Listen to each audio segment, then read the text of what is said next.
I will admit that for this episode, and for the following episodes about this topic, my typical journalistic objectivity is gonna get thrown out the window a little bit, because it is so hard to stay neutral in these situations, and there are plenty of great journalists who are doing that, and I will try to cover them as well in future episodes. But for this episode, I knew that I needed to go down to the protest that occurred Saturday night in front of the Capitol. Now, when I was there, it was an incredibly peaceful protest.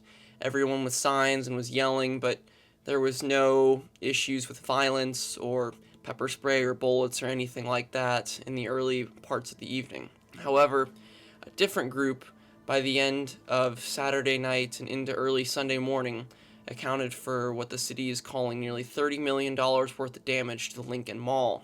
The Lincoln statue that I showed you in that intro was vandalized, as well as tons of buildings along the Lincoln Mall, including the city-county building, also known as the Hall of Justice, and the Midlands Insurance building was destroyed by fire.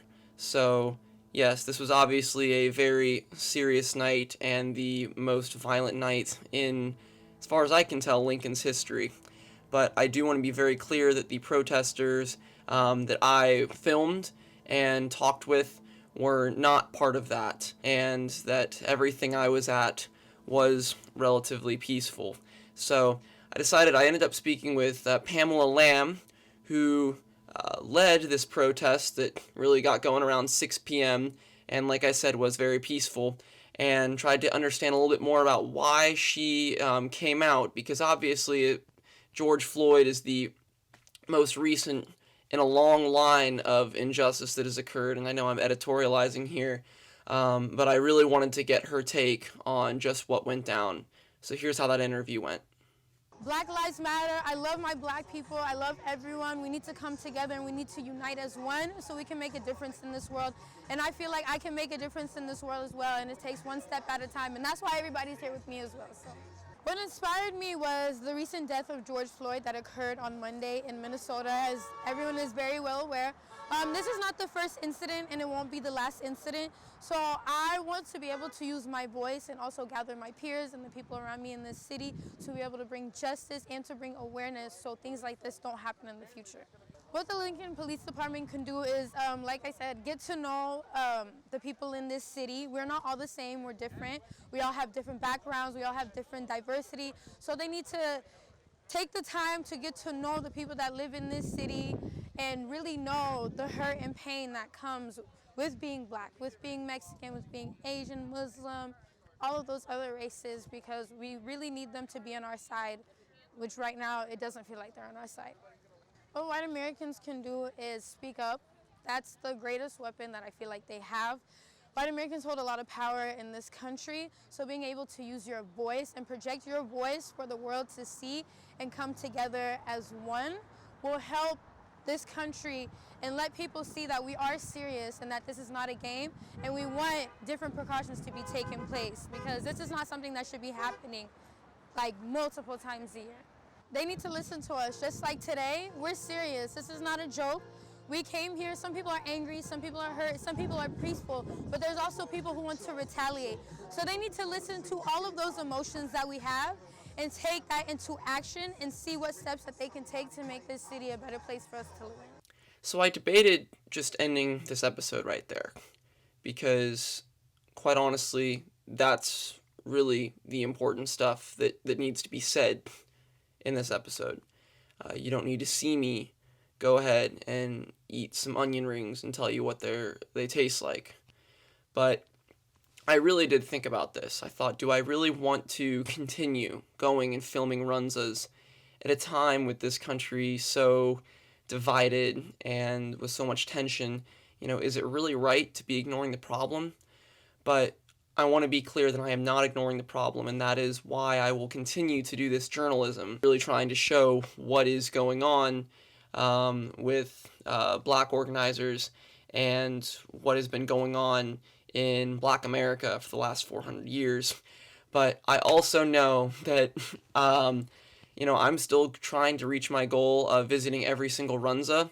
And in this dark time, if it is all possible to make you laugh or at least provide some other form of entertainment while not ignoring the serious stuff that is going on, but also recognizing kind of the absurdity too of my white privilege. I know again I'm going on a little bit, but it is important to recognize that at least in the 5 Renzas I've filmed at, I have yet to have anybody stop me or say anything like, oh, you need to stop filming. And I mean, I've looked really suspicious, I'll say that. I mean, just filming with my tripod and going places. And I would understand if someone said, excuse me, sir, you need to stop filming. I've not filmed inside. I've not tried to film anyone in particular.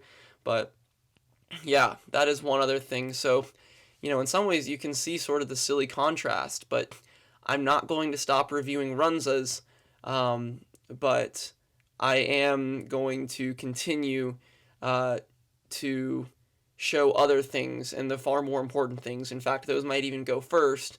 And then if you're still interested, by the time you get through that, you can watch my review of a Runza. So this is one of the strangest transitions I will probably have to do, but there will probably be a lot more of this, from the super serious to something a little bit more lighthearted. But again, I'm not ignoring the problem. I just want to provide some other form of content so that it's not all gloom and doom. But there certainly is a lot in this world, and we need to fix it. That being said, here's my review of the Runza just south of the Capitol building. Today I've made it to a Runza near 13th and E Streets, just south of downtown Lincoln. In fact, the Capitol building is just right behind me pretty much.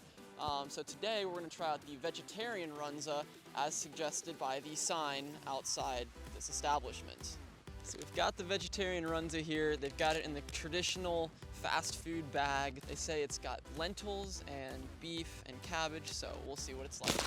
First of all, I gotta give them props. I somehow got a VIP discount because I told them I'm going to every single Runza, so I don't know if that's what it's all about, but hey, save 50 cents. Not only that, another strong start for this Runza location rank. We've got ourselves a fresh baked chocolate chip cookie. Didn't even order it. Honestly, I'm gonna wait for later, but they trying to fatten me up here. I'm trying to wait, get a little at a time, but no, they give me this chocolate chip cookie, so man, gotta give them a lot of props here. They doing awesome stuff. Good start. But while the customer service is great, the real judgment here will be how is that vegetarian Runza. So look, you can see it's got that purple lettering here. We don't got any green or yellow. Not today.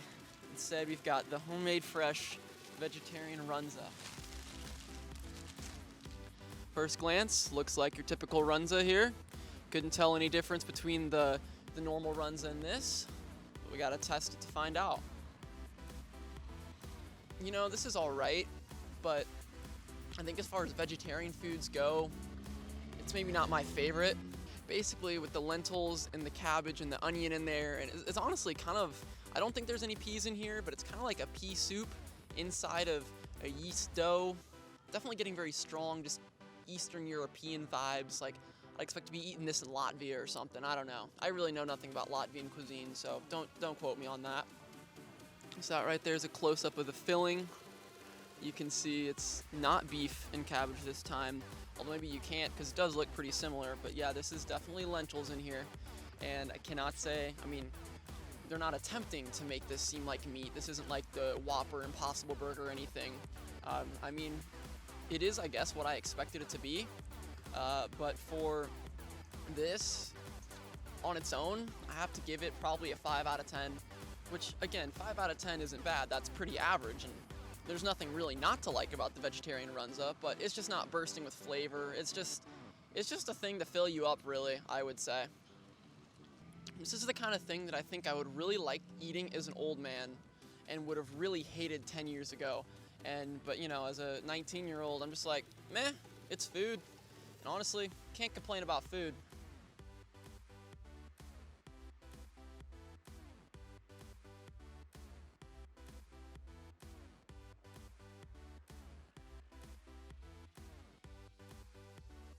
Well, that does it for this episode of the Runza Road Trip Adventure.